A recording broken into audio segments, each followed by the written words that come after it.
Firman Tuhan hari ke-314 9 November tahun 2024, Kitab Mazmur pasal 31 ayat 23, perikop berharap kepada Allah. Firman Tuhan pada pagi hari ini, di hari yang ke-314 adalah diambil dari Mazmur pasal 31 ayat 23.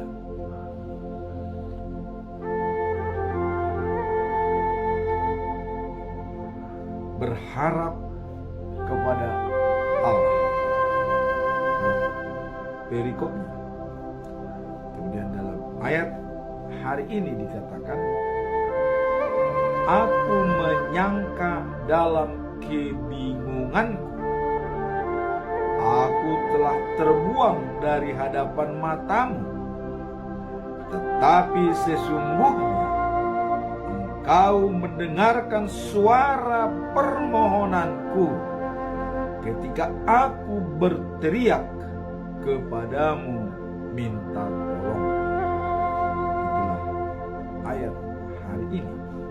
Kemudian bacaan pagi diambil dari Ester pasal 1 ayat 1 sampai dengan yang Kitab Ester pasal 2 ayat yang ke-15 sampai dengan 18. Giliran Ester dipanggil Raja Ahasiweros untuk menjadi ratu permaisuri raja. Bacaan malam diambil dari Mazmur pasal 1 ayat 1 sampai dengan 3. Kebahagiaan sejati. Itulah ketiga perikop hari ini. Ketiga perikop ini adalah sangat terkait bahwa berharap kepada Allah, dan Ester dipanggil oleh Raja Ahasiweros untuk dipilih menjadi permaisuri raja. Nah, kemudian kebahagiaan sejati. Dan kita tetap masuk dalam pedoman bulan November, yang mana dikatakan adalah mengasihi sama dengan kasih Kristus. Jadi mengasihi dengan kasih Kristus yang dijabarkan dalam Yohanes pasal 13 ayat 35. Katakan, dengan demikian semua orang akan tahu bahwa kamu adalah murid-muridku, yaitu jikalau kamu saling mengasihi. Jadi ciri khas daripada murid Tuhan Yesus adalah orang yang saling mengasihi, dan itu berlaku sampai sekarang. Kalau ada di antara kita yang sudah menjalankan saling mengasihi antara sesama, itu sudah termasuk dalam murid Tuhan Yesus. Nah, kemudian dikatakan jikalau kamu saling mengasihi, apa pondasi atau pedoman untuk menjalankan saling mengasihi? Yesus mencoba menyimpulkan hukum Taurat yang ke-10 menjadi dua perintah yang utama, yang tertulis dalam Markus pasal 12 ayat 30 sampai dengan 31. Hukum yang pertama dan yang utama. Cintailah Tuhan Allahmu dari segenap hatimu, dari segenap jiwamu, dari segenap akal budimu, dan dari segenap kekuatanmu. Jadi totalitas dari hati, jiwa, akal budi, dan kekuatan. Kemudian hukum yang kedua dan yang utama, cintailah sesamamu manusia seperti dirimu sendiri. Inilah yang kedua, inilah hukum yang utama dalam firman Tuhan. Tidak ada lagi hukum lain yang bisa menangkalnya. Jadi dalam hukum yang diterima oleh Musa di Gunung Sinai, yang 10 firman Tuhan disimpulkan dalam 2 bagian besar, yaitu vertikal, mencintai Tuhan dari segenap hati, dari segenap jiwa, dari segenap akal budi, dan dari segenap kekuatan. Vertikal hubungan dengan Tuhan. Itu tertulis dalam hukum Tuhan, titah nomor 1 sampai dengan nomor 4. Nah, kemudian hukum yang kedua adalah horizontal, hubungan dengan sesama manusia. Cintailah sesama manusia seperti dirimu sendiri. Inilah katanya hukum yang menyimpulkan seluruh daripada hukum Taurat. Dan hukum yang kedua ini adalah merupakan penjabaran dari titah ke-5 sampai dengan yang ke-10. Nah, di sini kembali kita mengasihi dengan kasih Kristus. Bagaimana kasih di dalam Kristus? Kita mencoba melihat ya, kasih di dalam Kristus adalah kasih agape. Bagaimana kasih agape? Kasih agape adalah mengasihi dengan tulus, ikhlas, tidak mengharapkan balas jasa. Itulah kasih yang murni yang dimiliki oleh Tuhan Yesus. Kasih agape. Dia mengorbankan dirinya tanpa ada balas jasa. Tidak memperhitungkan, dia mati disalibkan demi keselamatan manusia. Kenapa harus Yesus mati? Kenapa bukan dia langsung aja hidup berubah? Ini menggambarkan karena manusia yang pernah hidup di dunia ini adalah melalui kematian. Kecuali Henokh dan Elia tidak melalui kematian, tapi dibawa langsung ke surga oleh Tuhan dengan pakai kereta kuda, ya. Nah, jadi apakah tidak mungkin bisa seperti itu dibuat oleh Allah? Tidak ada yang mustahil. Tetapi Yesus untuk menjadi role model bagi manusia, seluruh umat manusia yang mengalami kematian, itu menggambarkan dia mati dikubur 3 hari dan bangkit pada hari yang ketiga. Inilah sebagai role model, sebagai contoh bagi kita semua bahwa kita pun seperti itu. Itu yang mau disampaikan oleh Tuhan Yesus, sehingga dia mau berkorban demi manusia. Inilah pengorbanan kasih agape yang sejati, tidak mengharap balas dari pengorbanan itu sendiri. Dia rela berkorban demi role model bagi orang yang percaya kepadanya. Nah, kemudian kita masuk dalam perikop hari ini, ya. Jadi tadi khusus menggambarkan pedoman kita dalam bulan November, ya, mengasihi dengan kasih Kristus. Sekarang kita masuk dalam perikop hari ini, berharap kepada Allah. Dalam Mazmur 31 ayat 23, apa makna dan pesan moral dari ayat ini? Ya. Ayat ini mengingatkan kita tentang dua hal, ya.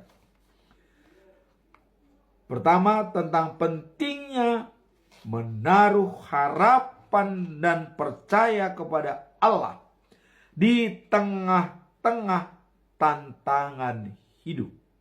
Jadi dalam pergumulan kita, dalam situasi yang sulit yang kita hadapi saat ini, disitulah pentingnya kita menaruh harapan dan percaya kepada Tuhan. Harapan dan percaya kepada Tuhan. Nah, kemudian ayat ini menunjukkan bahwa Allah memberikan perlindungan dan dukungan kepada mereka yang setia kepadanya, serta, ya, menekankan nilai kepercayaan yang kuat kepada Tuhan. Jadi menekankan, ya, nilai kepercayaan yang kuat kepada Tuhan. Nah, jadi pertama tadi adalah pentingnya menaruh harapan dan percaya kepada Allah di tengah kesulitan. Yang kedua adalah memberikan perlindungan, bahwa menunjukkan bahwa perlindungan dari Allah kepada manusia yang setia kepadanya, serta menekankan nilai kepercayaan yang kuat. Jadi orang yang percaya, ya, kepada Tuhan dengan sepenuh hati, dia akan terlindungi. Jadi tadi boleh dikatakan pentingnya menaruh harapan dan percaya kepada Allah di tengah kesulitan. Nah, kalau kita sudah percaya dan yakin kepada Tuhan, maka perlindungan akan didapat dari Tuhan Allah. Nah, dalam konteks ini, ya, yang berharap pada Allah ini terdapat pengajaran bahwa membangun hubungan yang intim dengan Tuhan melalui doa, ya, dan kesetiaan adalah kunci untuk mengalami kekuatannya dalam menghadapi kesulitan. Jadi hanya ada dua, doa dan kesetiaan. Kalau itu kita jalankan, kita akan mengalami kekuatan yang luar biasa dari Tuhan untuk menghadapi kesulitan. Jadi semua kita sampaikan dengan doa. Doa itu adalah berbicara langsung dengan Tuhan secara spiritual dan emosional. Itulah yang dikelola oleh jiwa kita, ya. Jadi jiwa itu berperan untuk berhubungan langsung dengan Tuhan, ya, untuk tetap setia dan percaya kepada Tuhan. Nah, kemudian dalam Mazmur 31 ayat 23, kasihanilah Tuhan hai semua orang ya yang dikasihinya. Tuhan menjaga orang-orang yang setia, tetapi orang yang sombong dibalasnya dengan penuh keadilan. Artinya ada hukuman bagi orang yang congkak atau yang sombong. Tetapi orang yang setia, ya, Tuhan menjaga mereka dan melindungi mereka. Nah, kalau dalam bahasa Indonesia sehari-hari, dalam kabar baik, ya, dalam Bible disebutkan bahwa demikian. Cintailah Tuhan, hai semua umatnya. Tuhan melindungi orang yang setia, tetapi orang yang congkak dihukumnya dengan tidak tanggung-tanggung. Wah, ini tidak tanggung-tanggungnya ini ya. Artinya dihukumnya itu dengan hukuman yang berat.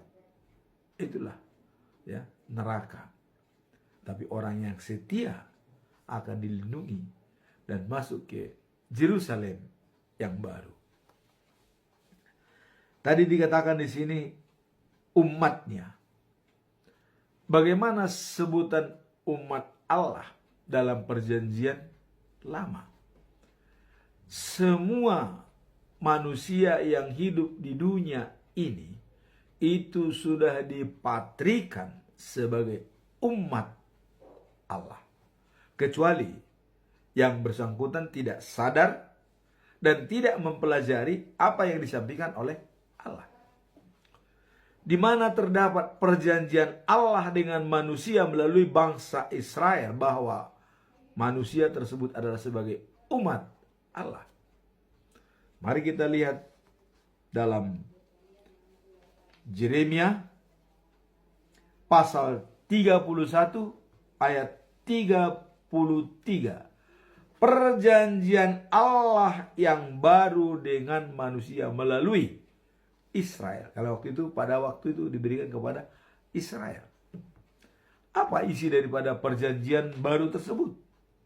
Nah, kita baca dalam Mazmur Yeremia pasal 31 ayat 33 dikatakan begini. Tetapi beginilah perjanjian yang kuadakan dengan kaum Israel sesudah waktu itu. Artinya sesudah tanah-tanah sudah dimiliki bangsa saya, sudah dibagi, ya, sudah mereka dapat tempat tinggal tenang, maka dibuatlah perjanjian baru melalui Nabi Yeremia. Demikianlah firman Tuhan. Aku akan menaruh Tauratku dalam batin mereka dan menuliskannya dalam hati mereka. Maka aku akan menjadi Allah mereka dan mereka akan menjadi umatku. Inilah tadi dikatakan oleh Mazmur, hai ya, cintailah hai semua umatnya. Jadi umatnya ini adalah semua sesuai dengan buku Nabi Yeremia pasal 31 ayat 33 bahwa semua manusia sudah umat Allah. Hanya tergantung siapa yang mengaku umat Allah dan siapa yang tidak mengaku. Berarti yang tidak mengaku tidak pernah baca buku Nabi Yeremia. Maka bacalah Alkitab supaya jelas siapa kita sebenarnya hidup di dunia ini. Nah, di sini jelas dikatakan sebagai umat Allah. Ya. Nah, jadi dalam hal ini tadi dikatakan aku akan menaruh Tauratku dalam batin mereka. Dalam batin, ya. Batin itu sudah termasuk jiwa sebenarnya. Nah, kemudian akan kutulis dalam hati mereka. Coba. Dalam hati kita itu ditulis, ya. Dalam batin itu ditaruh. Batin, jiwa itu sama saja mungkin ya dalam batin kita. Nah, kemudian supaya Allah mengatakan, aku menjadi Allah mereka dan mereka menjadi umatku. Artinya siapapun yang membaca tulisan ini telah mengaku bahwa Tuhan Allah sebagai Allah kita dan kita sebagai umatnya. Nah, kemudian hal ini dipertegas oleh Tuhan Yesus lagi. Jadi setelah Yesus datang ke dunia, ini diperjelas lagi. Artinya apa yang dikatakan oleh Allah dalam buku Yeremia pasal 31 ayat 33, ini diperjelas oleh Tuhan Yesus, ya. Yang ditulis oleh Paulus dalam 2 Korintus pasal 5 ayat 17. Ciptaan baru. Siapa yang ada dalam Kristus, ia adalah ciptaan baru. Yang lama sudah berlalu, sesungguhnya yang baru sudah datang. Ini pengakuan daripada Paulus. Habis gelap, terbitlah terang. Kalau Nikodemus, Yesus mengatakan orang yang dilahirkan kembali menjadi umat Allah, pewaris kerajaan surga. Dilahirkan kembali bukan secara fisik, tapi secara rohani, dibaptis. Nah, inilah perikop hari ini yang bisa kita lihat bahwa pentingnya kita berhubungan dengan Tuhan Allah dalam situasi yang sulit, karena Dia adalah perlindungan kita. Maka perikop hari ini juga ada berharap kepada Tuhan dalam segala tindakan kita. Dan kemudian kita masuk dalam bacaan pagi pada hari ini, diambil dari kitab Ester pasal 2 ayat 15 sampai 18. Nah, ini adalah peristiwa yang bersambung dari beberapa hari yang sudah kita sampaikan. Dan kemarin adalah persiapan daripada calon-calon istri Raja Ahasiweros. Ya, di mana selama 1 tahun mereka dibina, dirawat dan dibimbing oleh Hegai sebagai kepala rumah tangga untuk perempuan di istana raja.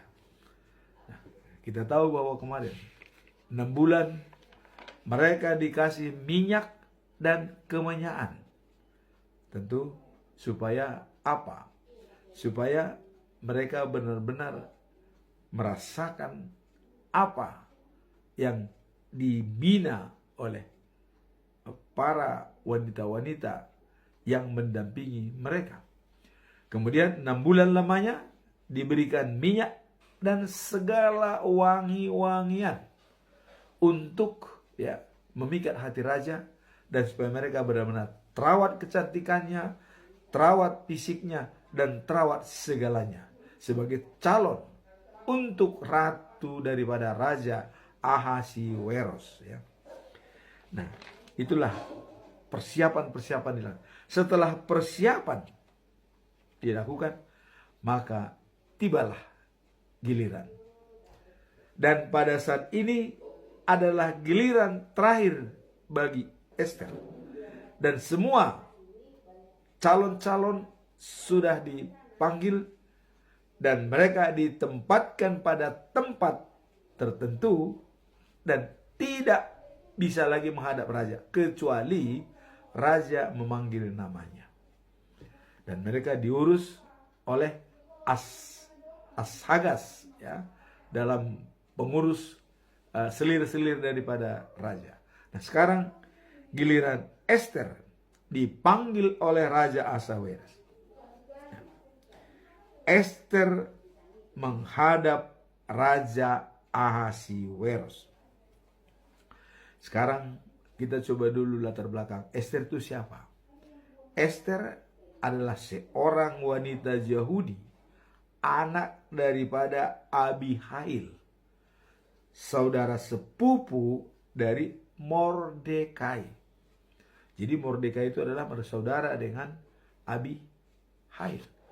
Nah, sehingga Mordekai itu mengangkat Ester sebagai anak angkat dan dianggap sebagai anak kandung sendiri. Jadi tidak ada bedanya dianggap dia sebagai anak kandung sendiri. Kita lihat, Ester sudah yatim piatu, sudah tidak punya bapak, sudah tidak punya ibu, tapi dia ikut mencalonkan diri. Inilah kebesaran Tuhan untuk memberikan terbaik bagi orang yang termarginalkan, yang tidak punya kuasa dan tidak diperhitungkan. Tapi dengan ketabahan dan ketulusan hatinya, dia mau ada keberanian dan ada timbang rasa yang tinggi bahwa dia akan berhasil.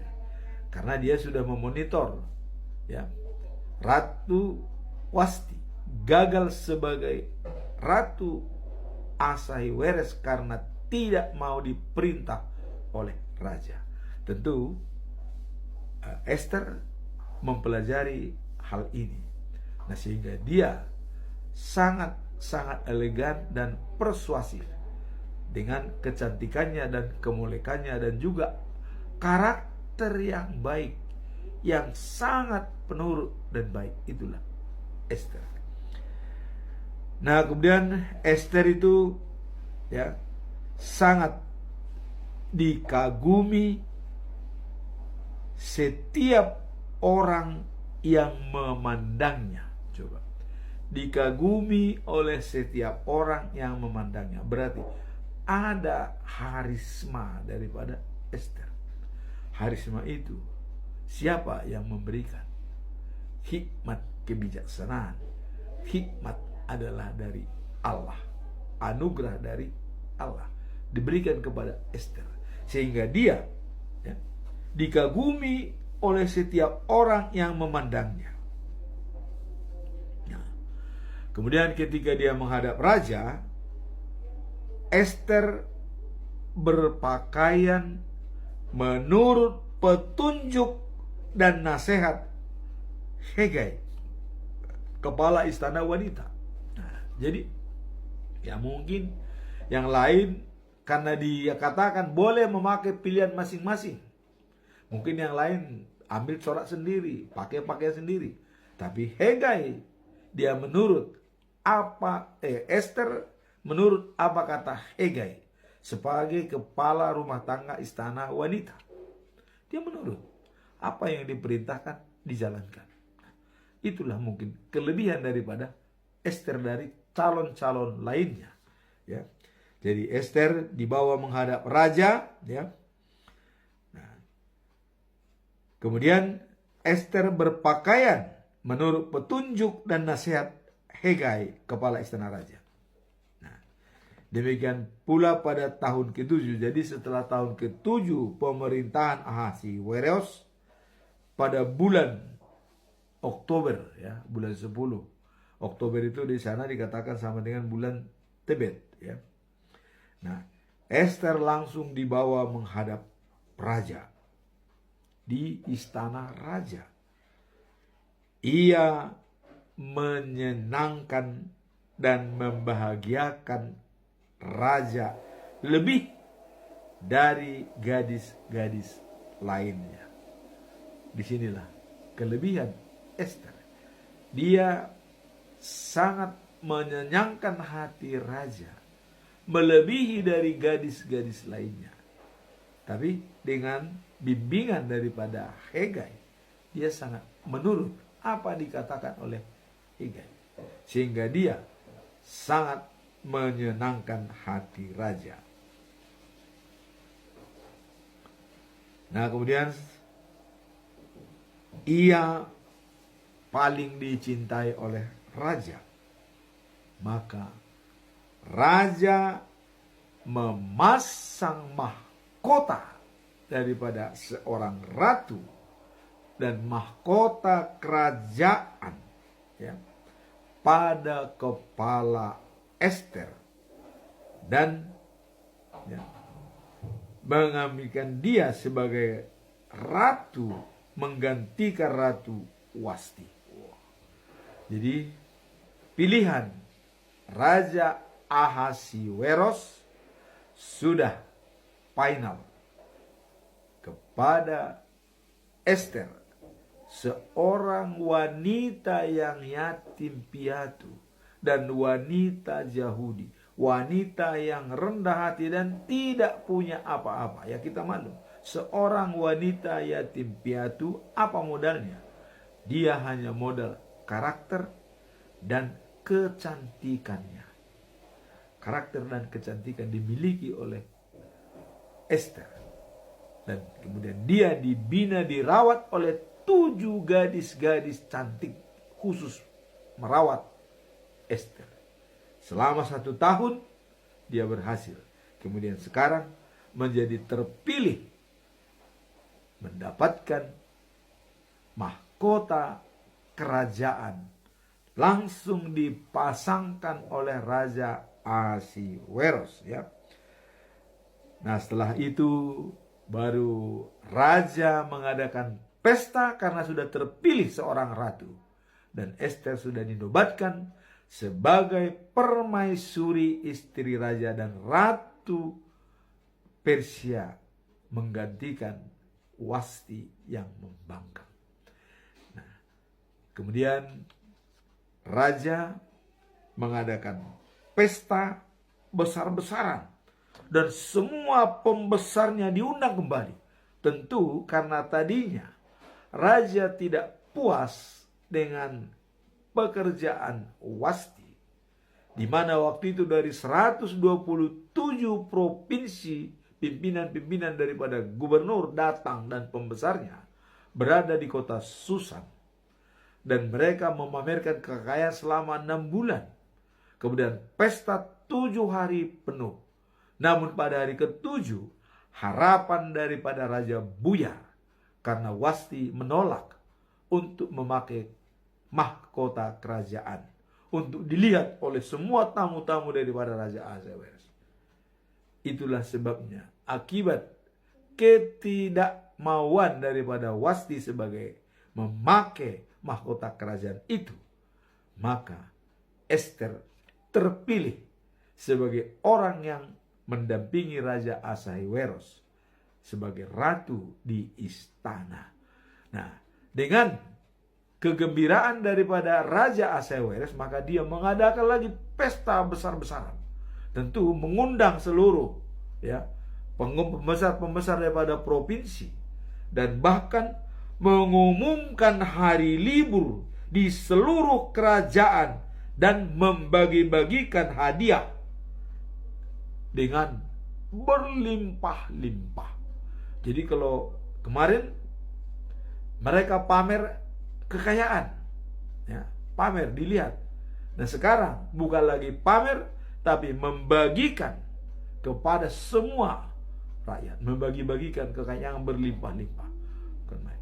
Nah, jadi sempurnalah apa yang diceritakan oleh Raja Ahasiweros, telah memilih seorang wanita Yahudi, yaitu Ester, menjadi istri atau permaisuri daripada raja, dan sebutan dengan Ratu Ahasiweros. Nah, apa makna dan pesan moral dari perikop ini? Ya, tentang Ester sebagai ratu. Nah, terpilihnya Ester sebagai ratu pengganti Wasti adalah menunjukkan bagaimana Tuhan dapat menggunakan seseorang yang tampaknya tidak berkuasa untuk mencapai tujuannya. Jadi Tuhan dapat menggunakan segala cara, ya, dengan memakai Ester yang tidak berdaya, seorang yatim piatu, ya. Kalau kita lihat dengan saingannya semua, mungkin putri-putri daripada yang berada, raja-raja mungkin, tapi dia seorang putri daripada yatim piatu, nggak punya bapak, nggak punya ibu, coba bisa dipilih, ya. Itu karena usaha daripada Mordekai.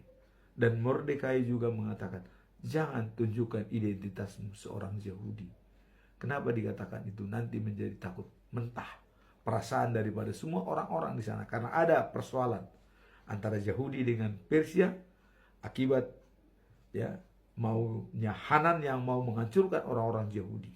Dan sehingga dikatakan jangan tunjukkan ke orang Yahudi. Itu dilaksanakan oleh Ester dan itu berhasil. Terpilih sebagai Ratu Ahasuerus. Nah, makna daripada perikop ini menunjukkan bagaimana cara Tuhan untuk memakai orang yang sederhana dan yang tidak berkuasa menjadi ratu di kerajaan Persia. Ini ada rencana Tuhan yang mulia untuk menyelamatkan bangsa Yahudi sebagai pilihan Tuhan. Mari kita lihat nanti episode berikutnya bagaimana kelanjutan daripada perikop ini. Kita akan tunggu dalam perikop berikutnya. Nah, kemudian dalam konteks ini pilihan Ester, seorang Yahudi berasal dari latar belakang yang sederhana dan yatim piatu namun diangkat sebagai anak kandung oleh Mordekai Jadi di Babel Mordekai sendiri adalah orang yang buangan atau terbuang di Babel. Tapi itulah hebatnya kesatuan dan persatuan Yahudi. Dia langsung mengangkat sebagai anak kandungnya sendiri yatim piatu. Memang orang Yahudi sangat peduli pada orang yang tidak berdaya. Termasuk Ester, seorang yatim piatu, diangkat oleh Mordekai dan dijadikan sebagai anak kandungnya sendiri walaupun dia anak angkat, anak daripada saudara sepupunya yaitu Abihai. Nah, kemudian dikatakan Ester menggambarkan bahwa Tuhan memperhatikan hati dan karakter seseorang lebih dari penampilan fisik atau status sosial. Jadi Tuhan memperhatikan seseorang di atas daripada penampilan fisik dengan karakter dan status sosial. Nah, jadi Tuhan tidak melihat penampilan fisik dan siapa dia, statusnya apa. Tapi Tuhan melihat adalah karakter seseorang. Jadi dikatakan adalah memperhatikan hati dan karakter. Bagaimana karakter dia? Karakter seseorang adalah karakter yang layak dipercaya dan bisa mendapatkan kepercayaan. Itulah yang dilaksanakan oleh Ester. Dia dipercaya oleh Mordekai untuk seorang calon pengganti Wasti.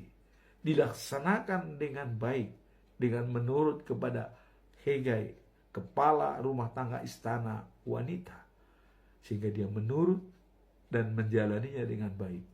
Dia terpilih. Inilah makna dan pesan moral daripada perikop ini.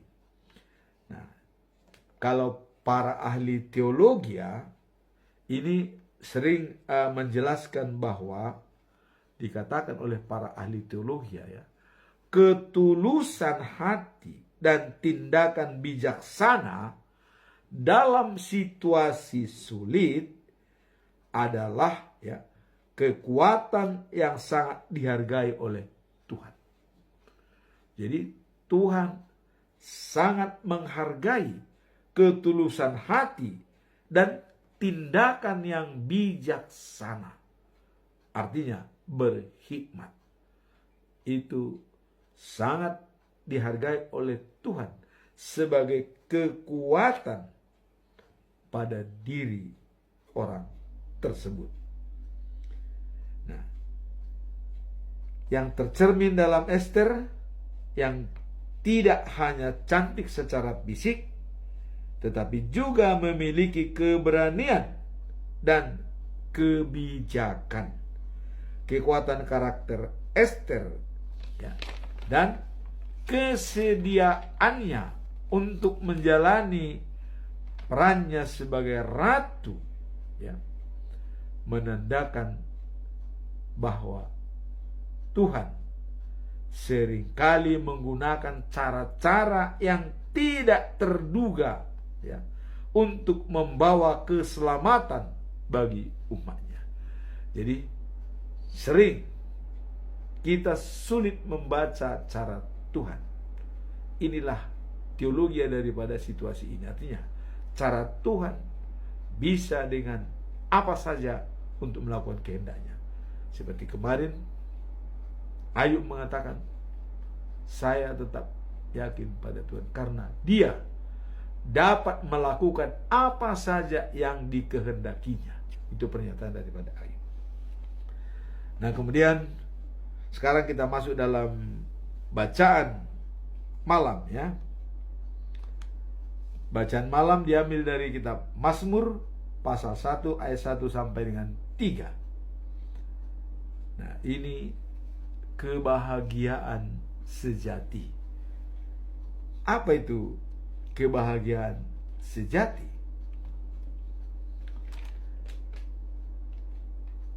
Daud mengatakan, berbahagialah orang yang tidak mengikuti nasihat orang jahat.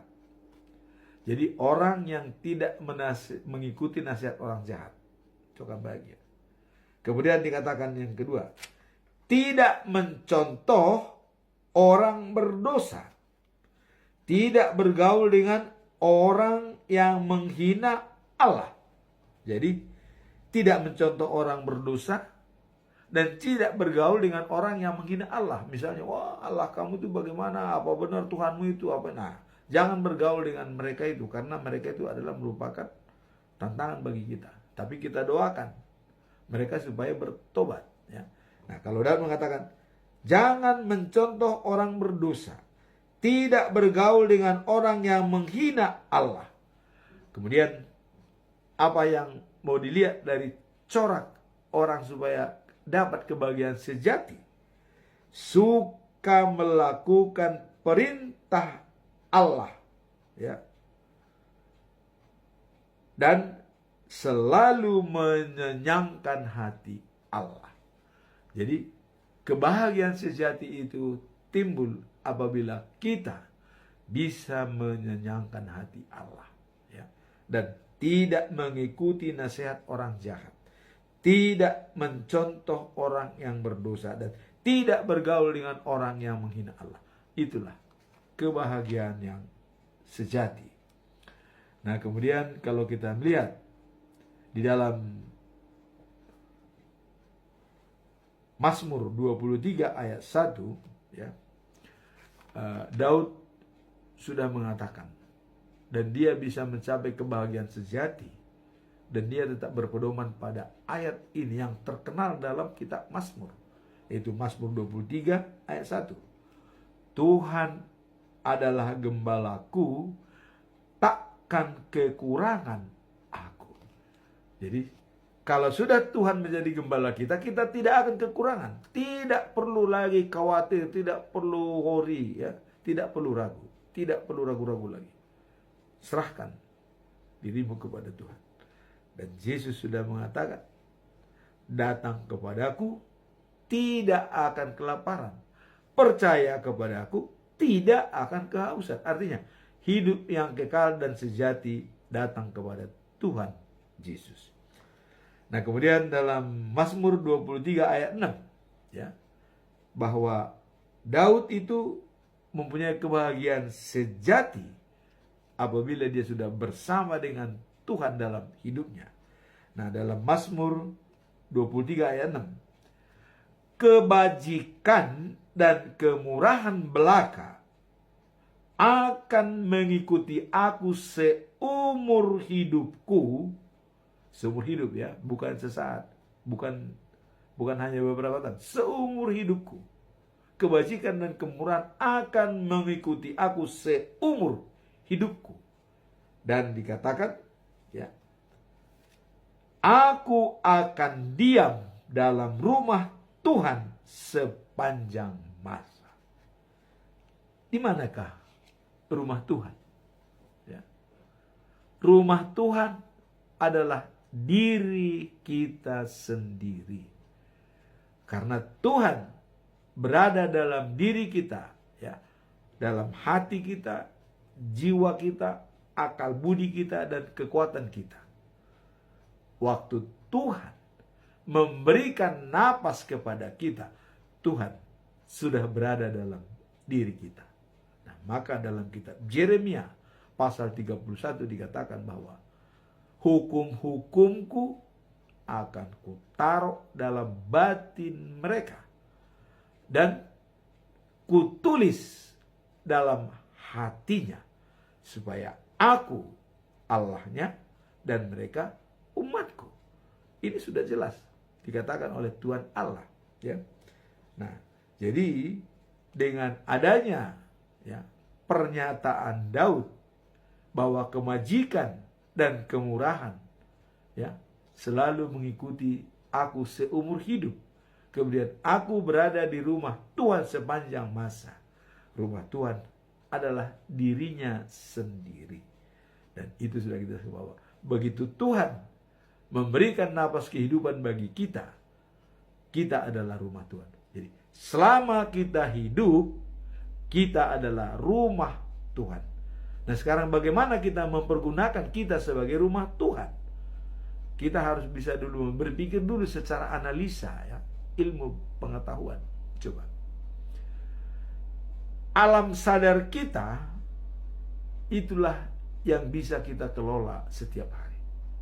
Itu panca indera, pendengaran, telinga, penglihatan, ya, kemudian penciuman, ya, kemudian merasakan kulit, ya. Jadi kita menguasai diri kita hanya 10%.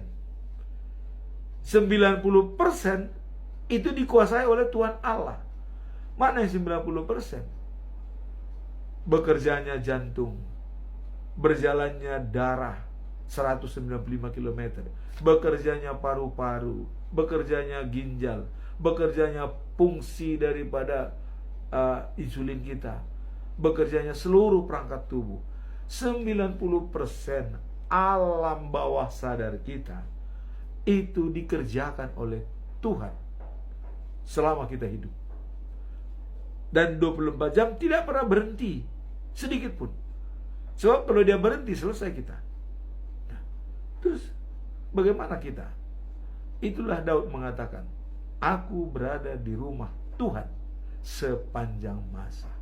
Jadi diri kita harus kita anggap sebagai rumah Tuhan.